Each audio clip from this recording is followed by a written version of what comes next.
Rice West Nile hosts a regional learning and accountability event for climate justice at Hotel La Confidencial.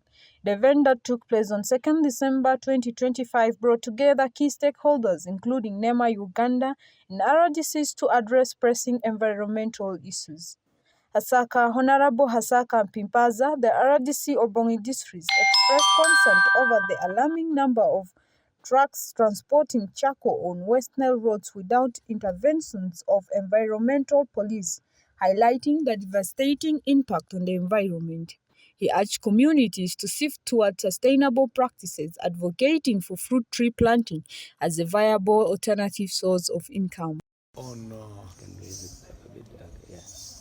My take on climate justice is that there is too much destruction of the environment in the West Nile region, such that if action is not taken, then we are in for a shock. What is happening is that it is almost reaching crisis level.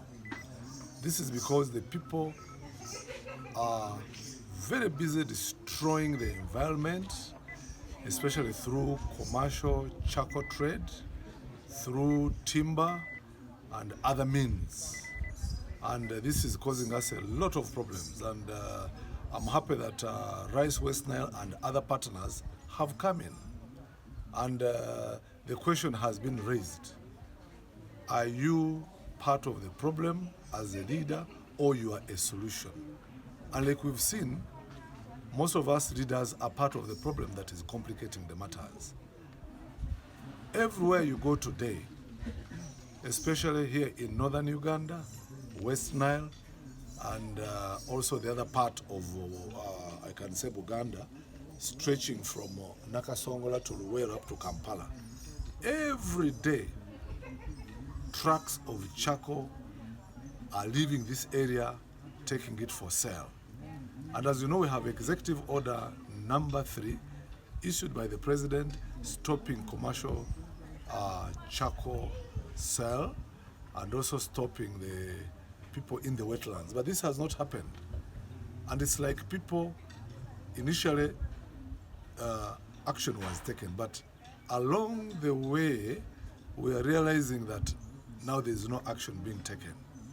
And the main route where charcoal is now being taken is through this route of Arua.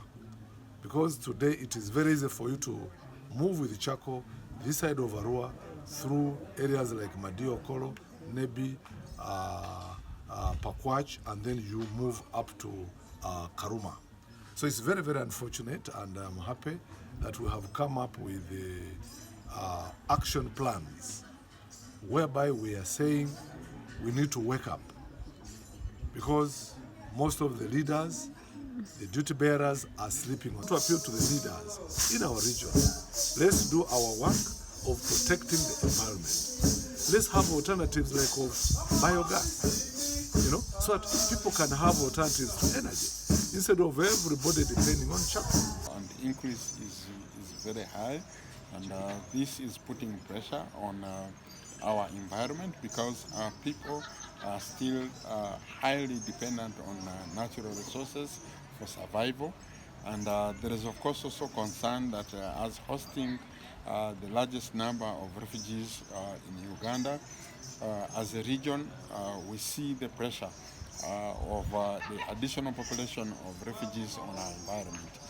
But as a regional association, we have been doing a study, especially on tracking the implementation of the Global Refugee Forum pledges that the government made, and local governments and even the refugee engagement forums made. Gilbert Akile from NEMA has called upon stakeholders to join hands in a massive tree planting campaign and emphasized the importance of collective action in protecting the environment, while calling upon education institutions to take part massively. At large, to work together to see that we restore the environment through a number of activities. For example, in the engagement, we are saying we should mobilize communities for tree planting activities in various ways, but also we are calling upon other stakeholders. The engagement with the cultural institutions, the faith-based, should be part of this engagement, and we want now to rally them to seek the commitment to ensure that the environment in the sub-region is restored. But also we are calling upon education institutions to be part of the campaign and advocacy in the region. Rice Westnell in the event emphasized on the need for collective action against environmental degradation, promoting climate justice and accountability. Reporting for West Nile TV, Bonifiona Nilecast.